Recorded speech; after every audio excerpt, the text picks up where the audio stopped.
This program is made possible by support from following cities.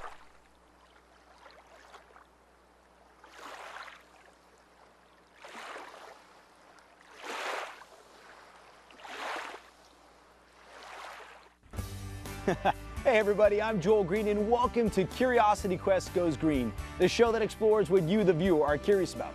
Well, today, our quest letter came to us from Utah, Jaron in Utah, and he wrote, "Dear Joel, my green letter is on water. Where does our tap water come from, and what happens to the water when we flush the toilet?"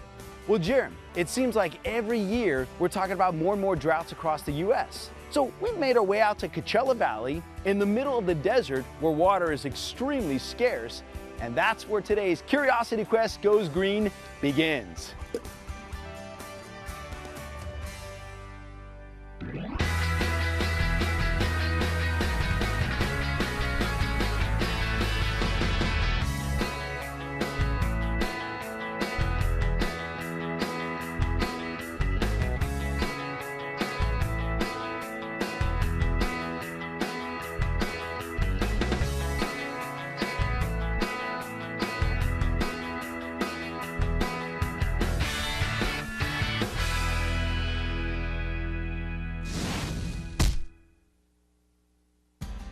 All right, we're out of the desert sun and into the Coachella Valley Water District's cool control room.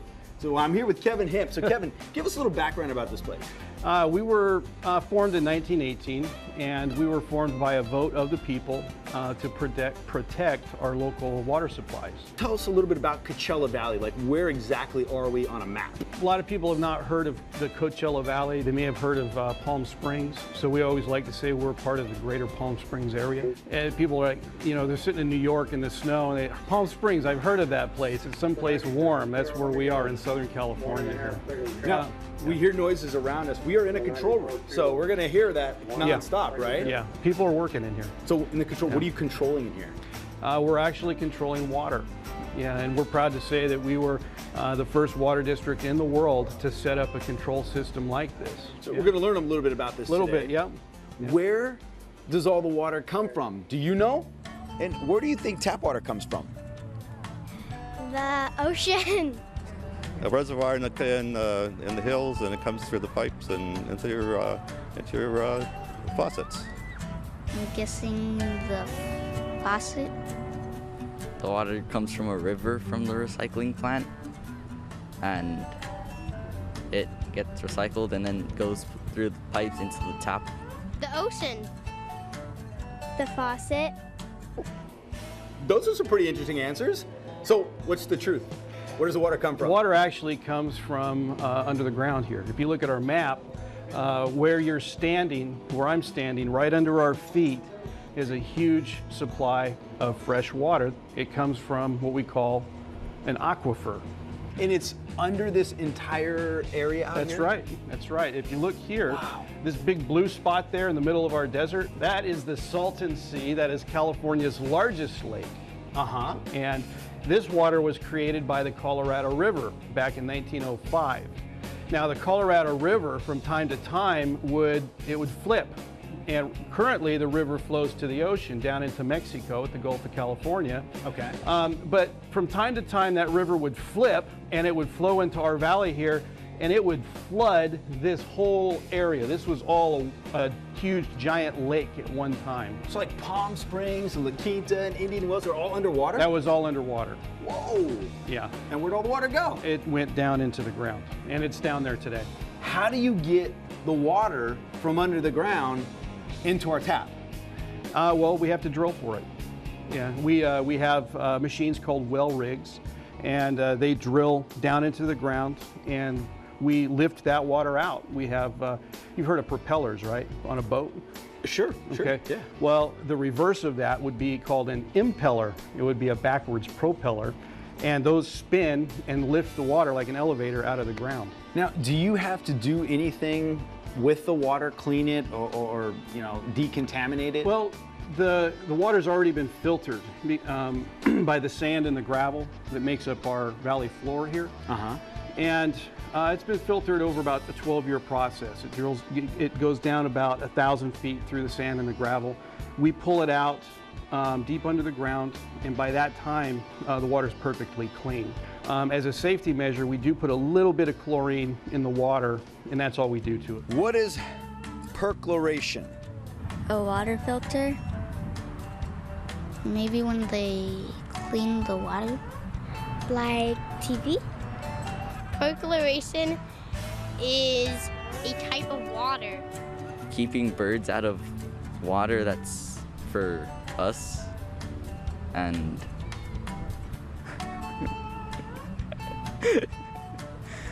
Kev, my buddy, what's percolation? Percolation, that is where we actually put water back into the ground. That's very important out here in the desert because we take water out of the ground, and in our aquifer here, this groundwater supply, if we just took water out and we didn't put any back, what do you think would happen to the supply? It'd dry up. It would dry up. Yeah. We can't have that. It's our job at the water district to make sure that we don't run out of water. And so what we do is we bring this water in and we percolate it. We put it out here in a sandy spreading area, and that water actually soaks down back into the ground. So we use Colorado River water for farming and for percolation. So then all of the water that's left here will go back in this big old aquifer that you and I are standing. How far down is it? This is going to be hard to believe. Some areas in our valley, 18,000 feet deep. Wow. Okay. Okay. Let's give an idea of how that's huge. That's huge. Top of a mountain. Big Bear here in this area. Yes. Is 9,000 feet, right? Yes. Double that. Double that. Double Big Bear. Yes. So now we're going to find out about the toilet water. Yes. Is it gross? Well, it is pretty gross, I have to admit. But Can you lie to me, please? But it's necessary. I mean, in the desert, we take conservation very seriously, and so seriously that we actually recycle our sewage water. We take water that goes down the toilet, we collect that, we clean it up, and then we reuse it on golf courses here. Oh, okay. Yeah. On golf courses. Yes. Okay, not back in the tap. No. Yeah. Okay, I'm feeling better now. I'll get a little nervous because, you know, I'm thirsty right now. I'm thinking, wait a minute, where does the water coming from? And so I guess let's go and explore. And I can imagine it's not going to smell very nice or anything. Probably not. Hope we brought nose plugs and No. everything. All right, so we're going this way? Yeah. All right, I'm here. Here we go. When you flush a toilet, where does all that water go? Sewer. Sewer. The sewers. Into the sewers. To the ocean. The oceans and the lakes and the puddles and stuff. Other stuff. So let me get this straight. When you flush your toilet, it goes to a puddle? Yeah. Kevin, you took me out of that nice, cool boardroom and brought me out here in the boiling sun. You know, it's November out here, and we thought it was going to be cooler than this, but Feels like we're in the middle of the summertime. yeah, it is pretty hot out here. All those toilets being flushed around the county and around the Palm Springs and Coachella and Indio. That's and right. We're flushing the toilets. It all comes here. It's all coming here. In fact, right under our feet, there are sewer pipes. So that sewage is flowing under our feet here. Yeah? And some of that water there you can see in these tanks is being filtered through here. And that is what we call an air scrubber. And that actually takes the smell out of the air so that the city of Palm Desert doesn't stink. Okay, wait, time out. You said take the smell out of the air. One thing I haven't said, and unfortunately you can't do it at home, it stinks out here right now. Yeah. You're saying like further than where we're standing. Yeah. So I need to go over there in order to not smell what I'm smelling. It's a three-step process. We have to take the sewage out of the water. And so we want to save the water and reuse it, and we want to get rid of the sewage. Step one is what we call screening. I guess let's go in. Pretty much. Yeah. Okay. All right, we ready? Yeah, let's go. Fun fact, fun fact, fun fact. Here's your fun fact. Public water suppliers process 38 billion gallons of water every day for domestic and public use. Oh, Kev. You know what? I've been working at the district for 6 years.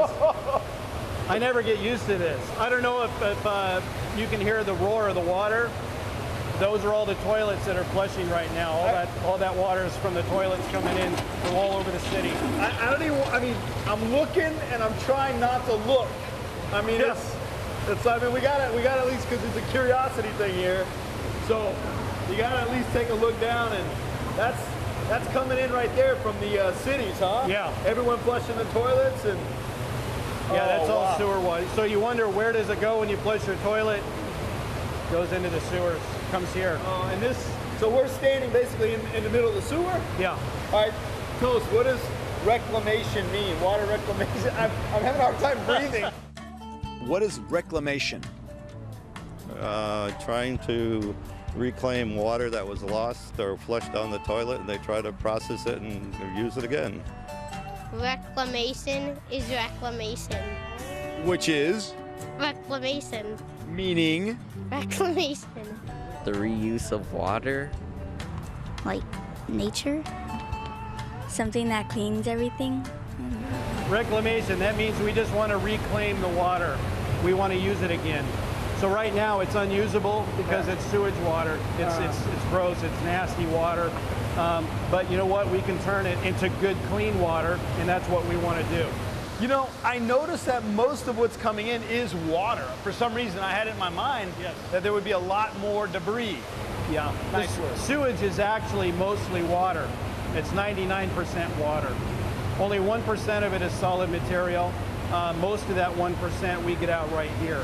So we're gonna go over and Right. You don't pull it out. We right? pull it out. We screen by it. hand. No, not by hand. There's machines that do that. Fun fact, fun fact, fun fact. Here's your fun fact. Toilets use the most water with an average of 27 gallons per person per day. Well, down there's the auger, and you can see that it's bringing the trash up here. What it's going to do, we're going to wash it. Why are we gonna wash this, for a lack of better term? I'm not gonna say it, but Well- why are we washing it? What is this? I'm afraid to touch anything here, man. Oh, Well, the reason we want to wash it is not to clean it. We want to separate it. What we call the organics from the inorganics. are you okay? I'm getting used to it. I'm You're okay. getting used to it? Yeah. Oh, So it's going to go up here, it's going to be washed, separated, and then the organic stuff is actually food.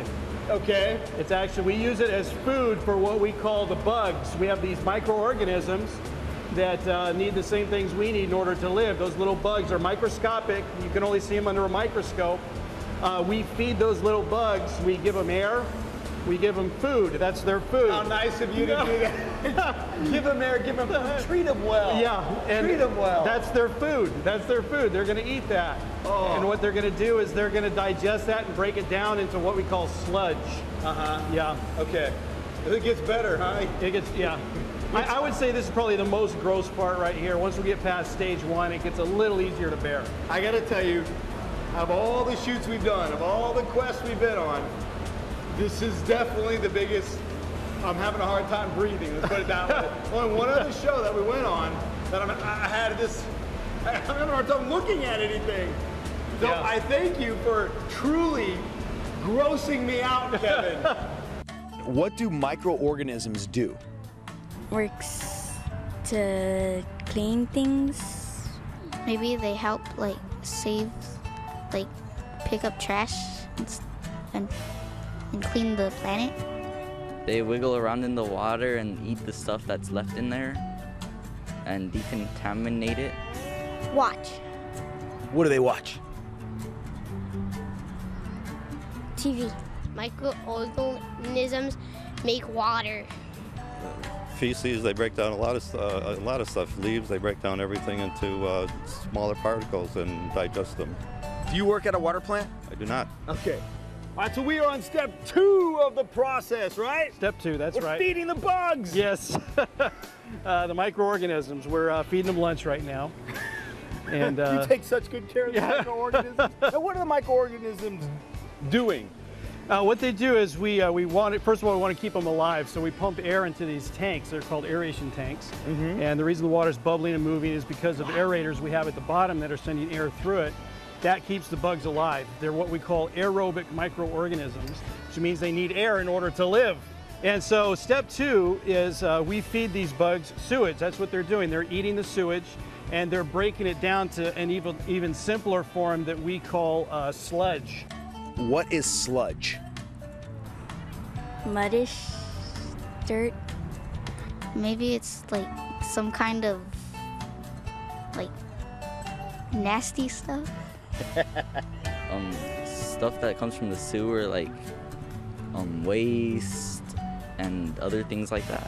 What does it smell like? Really bad. Sludge is water. Sludge is all the slop that's left over on top of the water, like at a processing plant. Sludge is more like dirt. Okay. Yeah. So, okay, where's the dirt? I mean, I see some of the this looks like a chocolate fountain. Yeah, well, we have a saying. We say that Willy Wonka may have had a chocolate river, but we have a chocolate lake. We're real proud of it. Yeah. You have several lakes. Yeah, several, and you know, each lake is full of 500,000 gallons of water. Wow. 500,000 gallons. We process about, on average, 12 million gallons of sewage here a day. Wow. Fun fact, fun fact, fun fact. Here's your fun fact. The average 5-minute shower takes between 15 to 25 gallons of water. All right, so now once the bugs are full and they make the sludge, and where does it all go? Well, yeah, they're kind of like us. You know, after they eat a big dinner on a Sunday afternoon, they just want to kick back and watch football. You know, and so what we do is we let them relax, and we send them over to another set of water tanks that we call clarifiers, and that's also part of step 2, but it's the second phase of step 2. So they're chilling over there in step 2. They're chilling over there. They're just kicking back. Let's go chill with the bugs, I guess. You guys stay here. We'll go check it out. No, I'm kidding. Come on. Yeah. Oh, it's got an odor over here. Yeah. Oh, man. So this is, they're just chilling right now, They're chilling right now. I can tell. Yeah, we've turned off the air. Do you notice that? It's not bubbling anymore. Yeah. Okay, that once we turn off the air, they calm down a little bit, they relax. And watching football, like you said. That's right. Yeah. And once they relax, you know what they do? They sink. They sink to the bottom. Oh. And what that does, we get a layer of sludge at the bottom and a nice layer of clear water on top. And that's what we want. We want to separate the sludge from the water. Now, what's this stuff over here that looks nasty? This is stuff. This is like scum. Oh. Like cooking oil and lard and things like that you might dump down your garbage disposal. So are we done with step 2? They ate, they're chilling, sludge is on the bottom? Sludge is on the bottom. That's more or less step 2. Now they need to separate the sludge from the water. We've got vacuums down there that are going to suck the sludge away. And that sludge is going to, we're going to press all the water out of it at a place we call the belt press. All right, let's make like hammers and go sludge it out. Okay. Get the sludge, it's a bad joke. It's a terrible joke. Fun fact, fun fact, fun fact. Here's your fun fact. Did you know only 1% of the Earth's water is available for drinking water? Hey guys, that's why it's so important to conserve.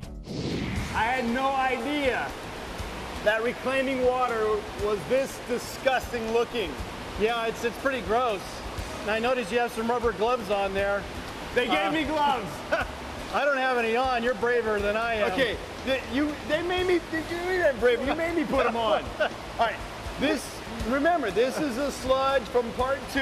Yes. The microorganisms. Yep. Yeah, the microorganisms have eaten, they've digested, and this is what's left over. This is what we call sludge.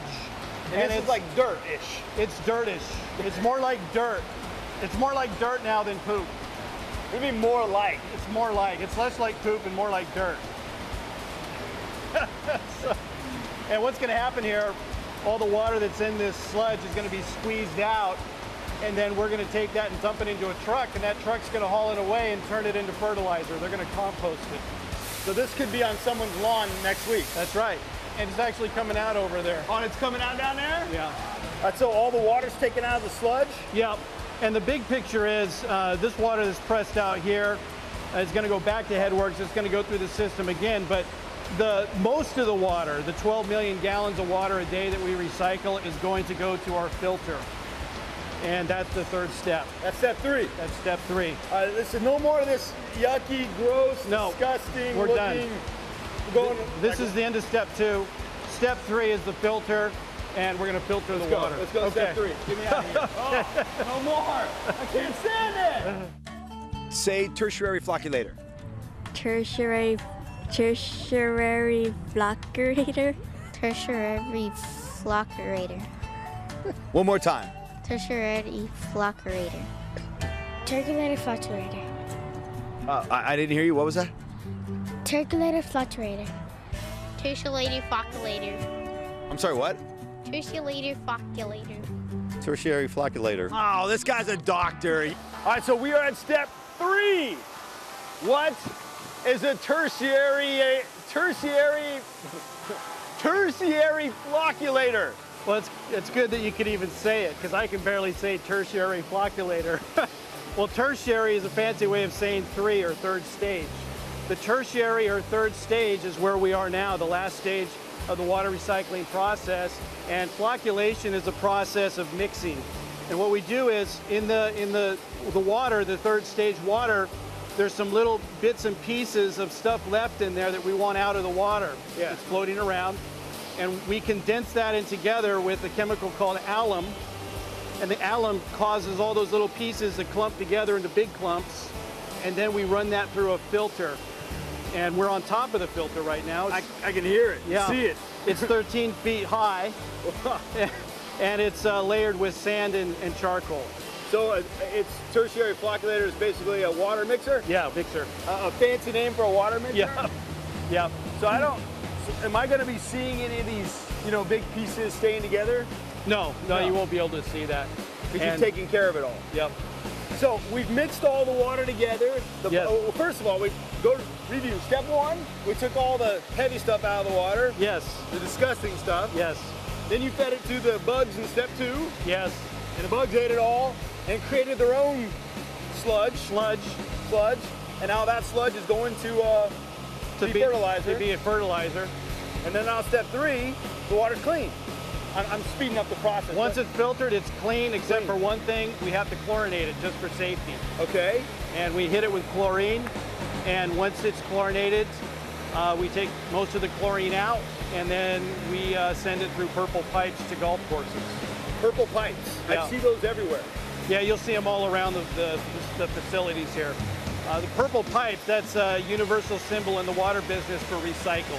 So if you ever see water coming out of a purple pipe, you don't want to drink it. So we can't drink this water right now.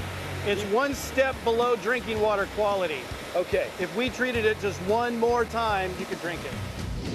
Fun fact, fun fact, fun fact. Here's your fun fact. 1 million miles of pipelines and aqueducts carry water into the U.S. and Canada. That's enough to circle the Earth 40 times. All right, so I'm having a good time playing with the camera here with our finished product, right? That's the finished product. And this is drinkable now, right? No, I wouldn't drink it. Oh. And it's kind of strange though, because if you look at it, you can't tell it apart from tap water just by looking at it if you look how clear the water is. It took us 12 hours to get to this stage. Wow. 12 hours from what we saw coming in to right here. And you wouldn't want to drink this. Okay, now you could tell it apart by tasting it. You don't want to do that. It would taste a little different. Okay. But if you smell it, go ahead and smell it. Smells like chlorine. Yeah. Like really heavy on chlorine. Heavy chlorine. Yeah. That's one way you can tell the recycled water apart from your tap water is it has a very strong chlorine smell. So it goes through all these purple pipes that you were telling us about. Yeah. And these are color coded for safety. Okay. So if plumbers are out there and they're hooking up recycling lines, it's very easy. They're very easy to identify. So if you see a purple pipe, that means there's recycled water in these pipes. When we were doing some research on the water issue in SoCal, we thought, let's go out in the middle of the desert where it's really hot. There's no water. And there is water. Yeah. And the process how you get it's pretty unique. But what we found really fascinating is all these golf courses you have out here. Yeah. And you're watering some or we have quite a few, right? Yeah, a number of golf courses that use recycled water to keep their grass green, and that's good, and we want that. We want as many golf courses as we can get onto recycled water, because the more golf courses we have on recycled water, that's less water that we're taking out of our aquifer. Sure, Yeah. sure. Therefore, we're conserving the water Yes, to drink, right? we're conserving it. And giving back the water Right. that was flushed down the toilet once. That's 12 exactly hours right. ago.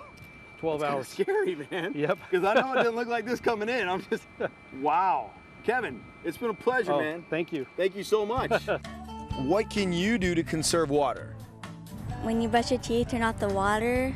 If you're getting a drink of water from the fountain, don't keep on pushing it. Taking shorter showers. By drinking it. By shutting off the water when it rains, on the hillsides or on your lawn and such. As my granddaughter said, you could, if it's yellow, let it mellow. If it's brown, flush it down. Well, in this area, we know where tap water comes from and where it goes when it's flushed down the toilet. And we know the process it has to go through in order to be reclaimed to water beautiful golf courses like this one here. Well, I want to thank Kevin and everyone out at Coachella Valley Water District for teaching us how this eye-opening process is all done. And I especially want to thank you, Jaron, for sending us on today's Curiosity Quest Goes Green. Now, if there's something that you're curious about, why haven't I heard from you? Go to kvcr.org, click on the Curiosity Quest link, and simply tell me what you're curious about. And it could be your thoughts to send us on our next green adventure. Now remember, this is our beautiful planet, and it's our responsibility to take care of it, which means we need to do our part at conserving water. So I'm curious, have you gone green? I'm Joel Greene, and I'll see you next time. All right, where are my golf clubs at? But we're curious. We're really curious. We want to look, but we know we don't want to see it. I wouldn't be doing my job if I didn't go look. So here goes nothing. Oh. Oh.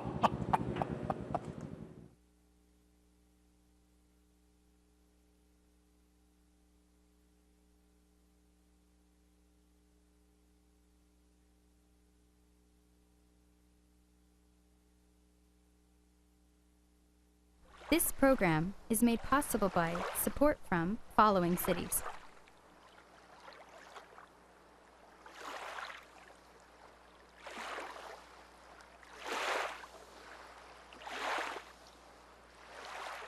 If you'd like to order a copy of this episode or a previous episode, visit us at www.curiosityquest.org.